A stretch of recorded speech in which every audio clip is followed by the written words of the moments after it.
कक्षा 7 exercise 1.3 presented by Satya Prakash Mishra, सहायक अध्यापक, राजकीय पूर्व माध्यमिक विद्यालय भोड़ाई, खटीमा, ऊधम सिंह नगर। पहला प्रश्न है, निम्नलिखित गुणनफलों को ज्ञात कीजिए। इसका एक खंड है 3 गुणा -1। हम जानते हैं कि माइनस और प्लस की गुणा माइनस होती है। एक जैसे चिन्हों की गुणा हमेशा प्लस और विपरीत चिन्हों की गुणा माइनस होती है। हमारा 3 है प्लस का और 1 है माइनस का, तो प्लस और माइनस की गुणा माइनस, 3 एकम 3, इसका उत्तर -3 हुआ। डी खंड में -1 और 225 का गुणनफल दिया हुआ है, तो यहाँ एक माइनस का है और 225 प्लस का है, यानी माइनस और प्लस की गुणा माइनस, 225 और 1 की गुणा 225, इसका मतलब इसका उत्तर होगा -225। हमारे सी खंड में -21 और -30 का गुणनफल हमने निकालना है। यहाँ दोनों माइनस के पूर्णांक हैं, तो माइनस माइनस की गुणा प्लस होती है, इसका मतलब उत्तर हमारा प्लस में आएगा। 21 और 30 की गुणा 21 या 63 और 0, यानी प्लस का 630 उत्तर होगा। डी खंड में भी हमारे दोनों पूर्णांक माइनस के हैं, तो माइनस के दोनों पूर्णांक होने की वजह से इनका गुणनफल प्लस में आएगा। 316 और 1 की गुणा 316, यानी प्लस 316। ई खंड में गुणनफल के लिए 3 पूर्णांक दे रखे हैं, -15, 0 और -18। अब यहाँ देखिए, कितने भी पूर्णांकों का गुणनफल क्यों ना हो, अगर उनकी गुणा 0 से की जाती है तो उसका मान 0 हो जाता है। क्योंकि इसमें भी एक पूर्णांक 0 है, इसलिए इसका उत्तर भी 0 होगा। एफ खंड में 3 पूर्णांकों का गुणनफल दिए रखा है, -12, -11 और 10 का। तो यहाँ -12 और -11 दोनों माइनस के हैं पूर्णांक, तो इनका गुणनफल प्लस में आएगा। इन दोनों की गुणा 132 आई और उसकी गुणा जब हम 10 से करते हैं तो प्लस का 1320 इसका उत्तर है। जी खंड में भी 3 पूर्णांकों 9, -3 और -6 का गुणनफल पूछा गया है। तो यहाँ प्रथम 2 पूर्णांकों का यानी 9 और -3 का गुणनफल -27 हुआ और उसकी जब गुणा -6 से करते हैं तो दोनों में माइनस चिन्ह हो जाता है, अर्थात गुणनफल में प्लस चिन्ह आएगा और 27 और 6 की गुणा 162 हो जाती है। एच खंड में भी 3 पूर्णांकों का गुणनफल दे रखा है, लेकिन तीनों माइनस के हैं। तो पहले 2 पूर्णांकों को जब गुणनफल करेंगे तो उनका गुणनफल प्लस में आएगा और उसकी जब -4 से गुणा करेंगे तो गुणनफल माइनस में आएगा। यानी पहले दोनों पूर्णांकों का गुणनफल 18 पंजे 90 प्लस का 90 गुणा -4, तो 9 चौक 36, यानी माइनस के 360, इसका उत्तर होगा। आई खंड में 4 पूर्णांकों का गुणनफल निकालना है।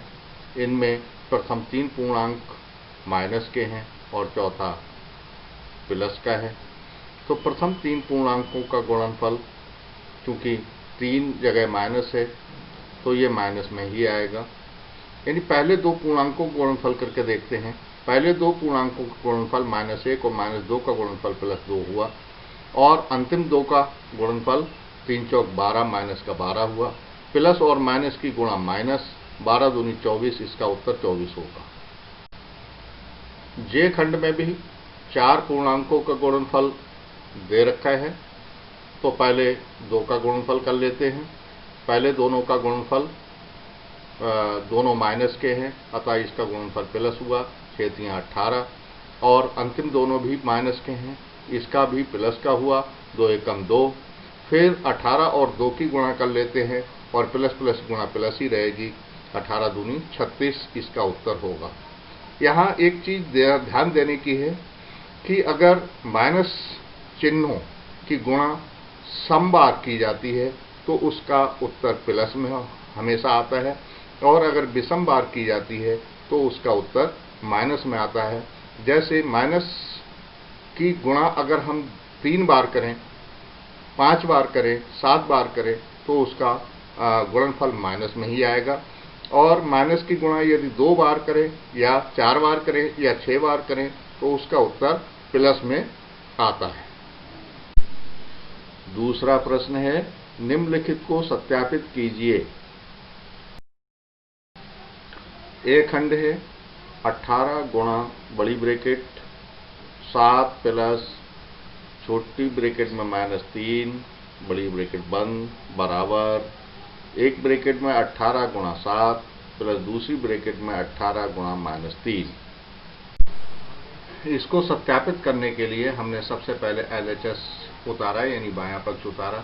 और बायां पक्ष को हल करने के लिए सबसे पहले हमको ब्रैकेट हल करनी पड़ेगी।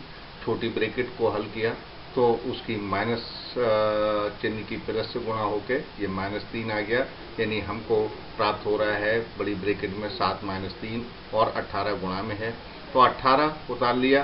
फिर इसको ब्रैकेट को बड़ी ब्रैकेट को हल किया तो ये हल होकर 4 आया और इनका गुणनफल 72 प्राप्त हुआ। अब हमने उसका RHS उतारा 18 गुणा 7 प्लस 18 गुणा -3। पहली ब्रैकेट को हल करने के बाद प्लस 126 आया और दूसरी ब्रैकेट को हल करने के बाद -54 आया। इन दोनों को हल किया तो ये 126 - 54 बराबर 72 प्राप्त होता है। LHS हमको 72 प्राप्त हुआ था और RHS भी 72 प्राप्त हुआ है, ये दोनों बराबर हैं, यही इसका सत्यापन है। हमारा तीसरा प्रश्न है, तीसरे प्रश्न का पहला खंड, किसी भी पूर्णांक a के लिए -1 गुणा a किसके समान है। और इसका दूसरा खंड है, वह पूर्णांक ज्ञात कीजिए जिसका -1 के साथ गुणनफल a -22 है, b 37 है और c 0 है। हमने पहला खंड लिया -1 गुणा a, तो इसकी गुणा हमको प्राप्त हो रही है -1, अर्थात ये -1 और गुणा a -1 के बराबर है। अब हमने दूसरे का a खंड लिया, इसमें -1 से किसकी गुणा की जाए कि ये इसका गुणनफल -22 आए, तो -1 गुणा खाली जगह बराबर -22। तो 1 से किसकी गुणा करेंगे 22 आए, तो जाहिर है 22 की गुणा की जाएगी। चूंकि ये माइनस का 22 आना है और ये माइनस का 1 है, अर्थात हमको +22 से गुणा करनी पड़ेगी। इसी प्रकार इसके B और C खंडों को हल किया जाएगा। अब चौथा प्रश्न है, -1 गुणा 5 से आरंभ करके विभिन्न गुणनफलों द्वारा कोई पैटर्न दर्शाते हुए -1 गुणा -1 बराबर 1 को निरूपित कीजिए। चौथे प्रश्न में एक पैटर्न बनाना है। शुरुआत करनी है -1 गुणा 5 से और -1 गुणा -1 तक लिखना है। तो हमने शुरुआत की -1 गुणा 5 बराबर -5, -1 गुणा 4 बराबर -4, -1 गुणा 3 बराबर -3, -1 गुणा 2 बराबर -2, -1 गुणा 1 बराबर -1, -1 गुणा 0 बराबर 0, -1 गुणा -1 बराबर 1। पांचवा प्रश्न है, उचित गुणों का प्रयोग करते हुए गुणनफल ज्ञात कीजिए। एक खंड 26 गुणा -48 प्लस -48 गुणा -36। इसमें दो पद दे रखे हैं। पहला पद है 26 गुणा -48 और दूसरा पद है -48 गुणा -36। इन दोनों में देखिए -48 पूर्णांक दोनों में है, अर्थात -48 को हम कॉमन ले लेते हैं तो हमें बाकी प्राप्त होता है 26 प्लस -36। इस ब्रैकेट को हल करते हैं तो ये 26 - 36 और ये माइनस का 10 बचा, -10 और -48 गुणा होके ये +480 हो जाता है। इसका B खंड है 8 गुणा 53 गुणा -125। इसमें देखिए इनका क्रम है पहले 8 गुणा 53 गुणा -125। इसमें हम अगर 8 की गुणा पहले एक -125 से करते हैं तो आसान हो जाता है। तो इसको 8 को -125 के साथ लिख लिया और 53 को बाद में लिख दिया। 8 और -125 गुणा -1000 गुणा 53, 53 और 1000 गुणा -53000। अगला खंड है सी, 15 गुणा -25 गुणा -4 गुणा -10। इसमें हम -25 की और 4 की गुणा एक साथ कर लेते हैं और 15 -10 की गुणा एक साथ कर लेते हैं। तो इसको हमने लिख लिया -25 गुणा -4 गुणा 15 गुणा -10। 25 चौका 100, ये प्लस के 100 आ गए और 15 10 की गुणा 100 माइनस की 150 आ गई और 150 और 100 की गुणा माइनस की 15000 आ गई। डी खंड है -41 गुणा 102। यहाँ पर हम 102 को दो भागों में बांट लेते हैं, 100 + 2 लिख सकते हैं। तो -41 गुणा 100 + 2, -41 जब इसको खोला तो इसका वितरण हो गया, यानी -41 गुणा 100 से भी हो गई और वो 2 से भी हो गई। अब इसको पहले उसको हल किया -41 गुणा 100, तो ये -4100 आया और 41 गुणा 2 को हल किया तो ये -82 आया।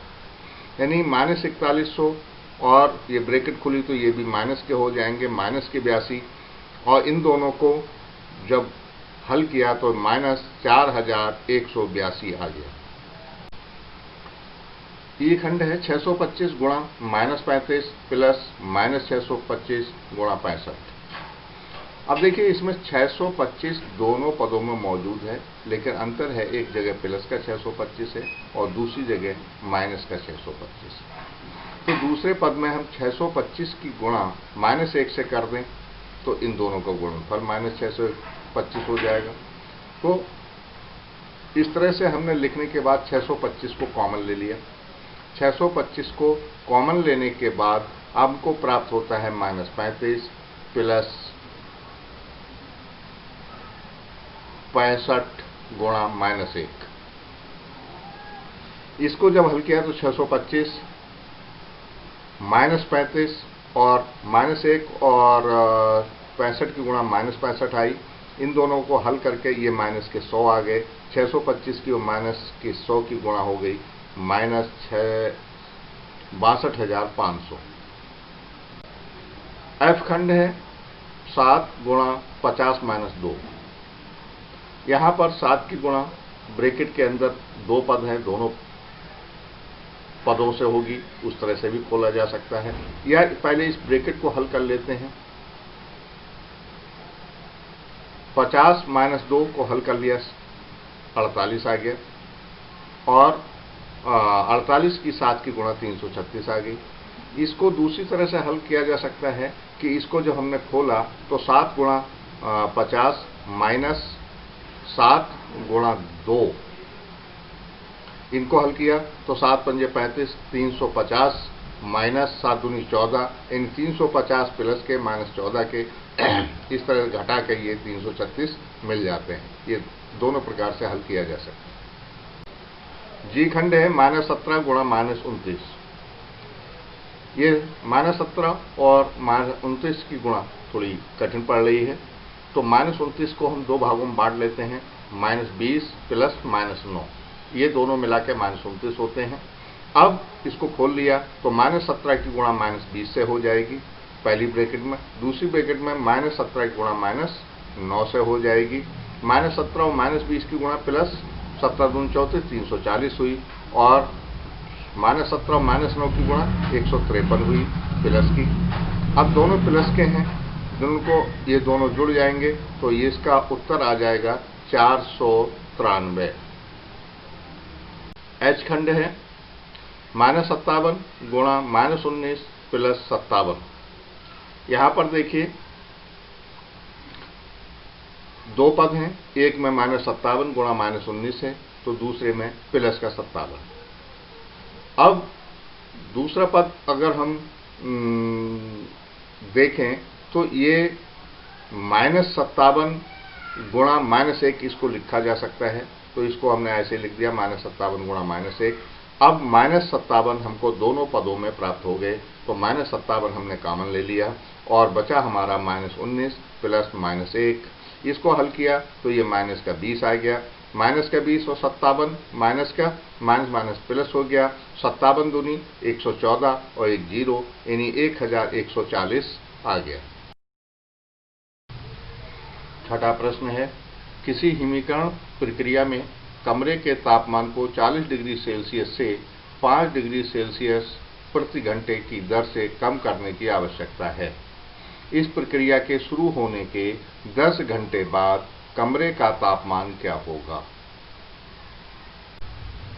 प्रक्रिया शुरू होने पर हर घंटे में 5 डिग्री सेल्सियस तापमान कम हो जा रहा है, तो पहले तो हमको ये देखना पड़ेगा 10 घंटे में तापमान कितना कम हुआ।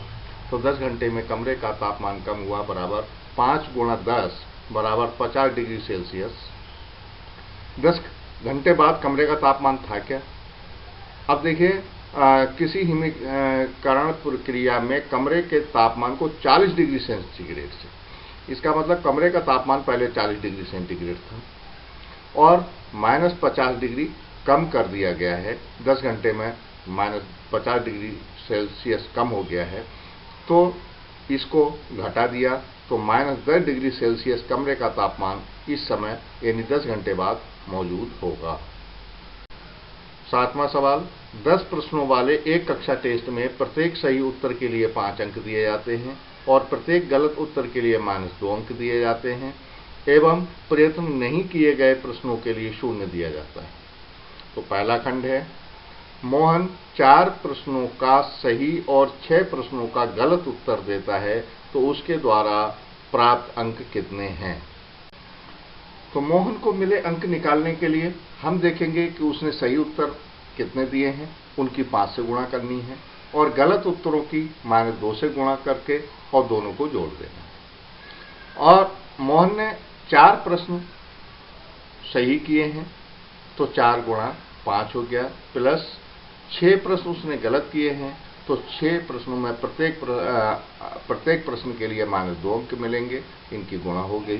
तो 4 पंजे 20 प्लस 6 दूनी 12 माइनस के 12 आ गया हल करके, और इन दोनों को जब हल करेंगे तो 20 - 12 यानी बराबर 8 अंक मोहन को मिले।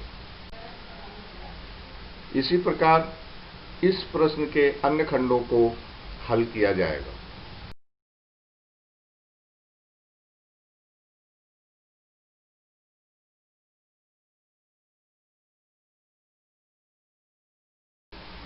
आठवां प्रश्न है, एक सीमेंट कंपनी को सफेद सीमेंट बेचने पर 8 रुपए प्रति बोरों की दर से लाभ होता है और स्लेटी रंग का सीमेंट बेचने पर 5 रुपए प्रति बोरी की दर से हानि होती है। तो इसका एक खंड है, किसी महीने में वह कंपनी 3000 बोरियां सफेद सीमेंट की और 5000 बोरियां स्लेटी सीमेंट की बेचती है, तो उसका लाभ अथवा हानि क्या है?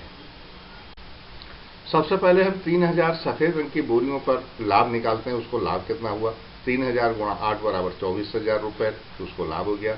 हानि देखते हैं, 5000 स्लेटी सीमेंट की बोरियां बेची, तो उसको हानि हुई 5000 गुणा 5 बराबर 25,000 रुपये। अब यहाँ हानि ज़्यादा है, लाभ कम है, अर्थात कुल सौदे पर उसको हानि होगी। तो हानि कितनी होती है होगी, इसको हम निकालते हैं। तो हानि बराबर 25,000 माइनस 24,000, यानी हानि में से लाभ को कम घटा देंगे, ये 1000 रुपये की हानि निकल कर आई। इसका बी खंड है, यदि बेची गई स्लेटी सीमेंट की बोरियों की संख्या 6400 है, तो कंपनी को स्लेटी सीमेंट की कितनी बोरियां बेचनी चाहिए ताकि उसे न लाभ हो और न हानि? सबसे पहले हम 6400 स्लेटी सीमेंट की बोरियों पर हानि निकाल लेते हैं। 6400 गुणा 5 बराबर 32,000 रुपये, यानी 32,000 रुपये स्लेटी सीमेंट की बोरियों पर उसको हानि होगी। अब वो सफ़ेद सीमेंट की कितनी बोरियां बेचे जिससे कि 32,000 रुपये जो उसको हानि हुई थी वो ना हो, यानी सौदा बराबर का रहे, न हानि हो उसे न लाभ। तो 32,000 रुपये पर लाभ प्राप्त करने के लिए सफेद रंग की बेची गई बोरियां बराबर 32,000 भागा 8, क्योंकि 8 रुपये उसको फायदा हो रहा है इस पर, इसलिए 8 से हम भाग दे देंगे, अर्थात 4,000 बोरियां उसको सफेद रंग की सीमेंट की बेचनी चाहिए, तब कहीं न लाभ होगा न हानि। हमारा 9वां प्रश्न है, निम्नलिखित को सत्य कथन में परिवर्तित करने के लिए रिक्त स्थान को एक पूर्णांक से प्रतिस्थापित कीजिए। हमारा एक खंड है -3 गुणा रिक्त स्थान बराबर 27। तो ये रिक्त स्थान में कितना भरना है ये निकालने के लिए -3 से 27 को भाग करने हैं। जब भाग करेंगे तो -9 आएगा, यही -9 इसका उत्तर है।